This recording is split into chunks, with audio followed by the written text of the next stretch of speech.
ನಾಡಿನ ಶ್ರೇಷ್ಠ ರಂಗಕರ್ಮಿ ಮತ್ತು ಸಾಂಸ್ಕೃತಿಕ ಲೋಕದ ಬಹುದೊಡ್ಡ ಸಂಘಟನಾಕಾರ ಶ್ರೀ ಕೆ ವಿ ನಾಗರಾಜ ಮೂರ್ತಿಯವರು ನಮ್ಮ ಕರ್ನಾಟಕ ನಾಟಕ ಅಕಾಡೆಮಿಯ ಅಧ್ಯಕ್ಷರಾಗಿ ಅಧಿಕಾರ ಸ್ವೀಕರಿಸಿರುವಂಥದ್ದು ಬಹಳ ಸಂತಸದ ವಿಷಯ.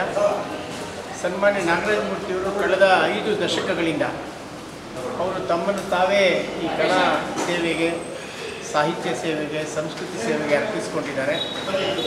ಅವರು ನೇರ ನುಡಿ, ನಿರ್ಭೀತವಾದಂಥ ಅಭಿವ್ಯಕ್ತಿಗೆ ಹೆಸರಾದಂಥವರು ಮತ್ತು ಅವರು ರಾಜ್ಯ ಮಟ್ಟದ, ರಾಷ್ಟ್ರ ಮಟ್ಟದ ಅನೇಕ ಕಾರ್ಯಕ್ರಮಗಳನ್ನು ಆಯೋಜಿಸಿದ್ದಾರೆ. ವಿಶೇಷವಾಗಿ ಸಾಹಿತ್ಯ, ಸಂಸ್ಕೃತಿ, ಕಲೆಗೆ ಸಂಬಂಧಪಟ್ಟಂಥ ಸಮಾರಂಭಗಳನ್ನು ವ್ಯವಸ್ಥೆ ಮಾಡೋದರಲ್ಲಿ ಅವರು ಎತ್ತಿದ ಕೈ.